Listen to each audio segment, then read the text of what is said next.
Hello guys, আজ যাচ্ছি আমার মায়েদের ওখানে একটা কালী মন্দির আছে 1 নম্বর পোল।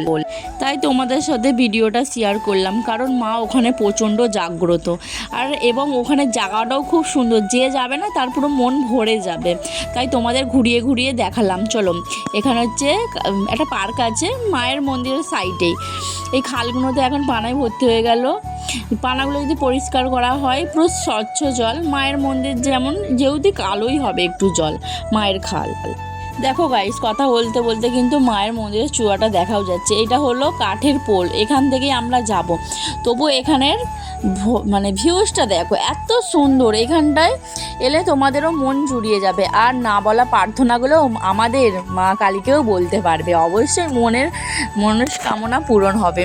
এখানে মা খুব জাগ্রত, জানো তো। চলো তোমাদের ঘুরিয়ে দেখানো যাক, যে মায়ের মন্দিরের ভিতরটাও দেখাবো। এটা হচ্ছে সাইডে এগুলোতে মেলা টেলা বসে পুজোর সময়, বাতাসা ছড়ানোও হয়। রাস্তাগুলো দেখো, সব কিন্তু পরিষ্কার পরিচ্ছন্ন, ঠিক আছে? তোমরা দেখতেই পাচ্ছ। এখানে এখন হোটেল টোটেল হয়েছে, আগে কিন্তু এগুলো ছিল না, এগুলো এখন হয়েছে। চলো মায়ের মন্দিরে ঢুকে একটা মাকে প্রণাম করে নিলাম। মায়ের এটা ঘর, মায়ের কিন্তু মূর্তি নেই। বছরে একবার মা আসে, জানো তো। যখন আসে সবাই খুশি, যখন চলে যায় কাঁদিয়ে দিয়ে চলে যায় সব। আমরা ওই একটা বছরের জন্য অপেক্ষা করি। চলো ঘুরে দেখা যায়। এটা হচ্ছে মায়ের খাল।